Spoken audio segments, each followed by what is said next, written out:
les malhonnêtes anonymes, comme on se plaît à le dire, où il est de plus en plus difficile de rester anonyme d'ailleurs. N'est-ce pas? Il y a même des petits nouveaux. Je vois Monsieur Ghosn. Mais vous êtes revenu du Japon?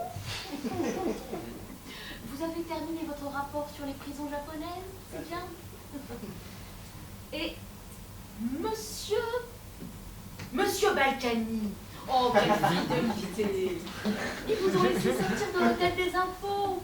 Ils vous ont pas retenu trop longtemps. Oh là là là là. Tout ça pour un ou deux petits comptes offshore. Mais quelle histoire! Oh, ils ont vraiment que ça à faire.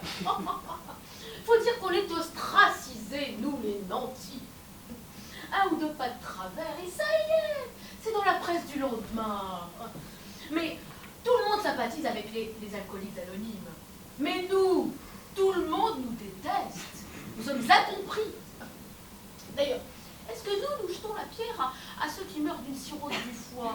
Non. Alors, on nous laisse être malhonnêtes en paix. Un peu de respect pour notre intimité. On nous traite de truands, figurez-vous. Truands, mais quel mot, quelle vulgarité. Mais, enfin, ce qui distingue le pickpocket du truand, mais c'est la classe. C'est l'envergure intellectuelle. C'est le montant du chèque. Mais être malhonnête de haut niveau, mais c'est un art, c'est un sacerdoce. C'est quelque chose qu'on exerce en plus de nos métiers respectifs. N'est-ce pas, monsieur Cahuzac, qui fait sans arrêt interrompre vos opérations pour aller porter des petites mallettes en Suisse? Et quel ignare pourrait vous confondre, vous, chère Madame Bettencourt, avec un pickpocket, avec tout ce que vous avez fait toute votre vie durant pour le 7e art et pour les jeunes photographes. Mais on nous demande d'être patriotes, d'acheter français, mais on ne peut pas.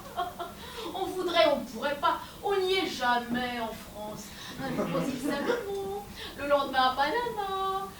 Comment voulez-vous trouver du Made in France aux îles Caïmans?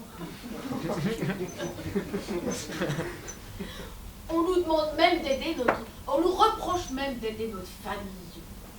N'est-ce pas, monsieur Fillon, qui est en but à la presse pour avoir juste voulu aider votre femme et vos enfants?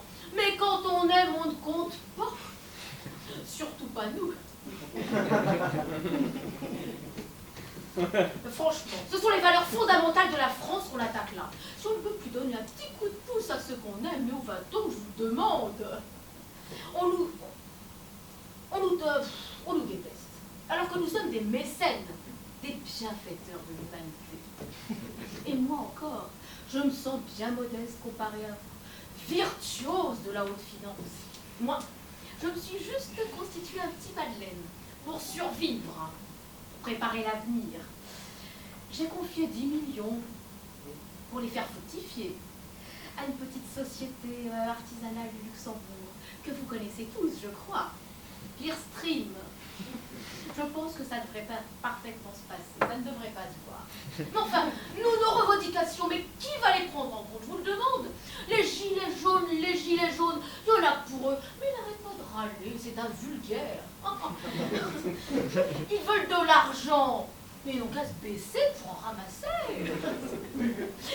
Ils veulent du travail, mais qui traverse la rue. Oh. Je vous le dis, mettons fin à la dictature, mettons fin, surtout, sans liaison, à la dictature des pauvres. Mettons nos gilets dorés, tous à l'Élysée, tous ensemble, oui,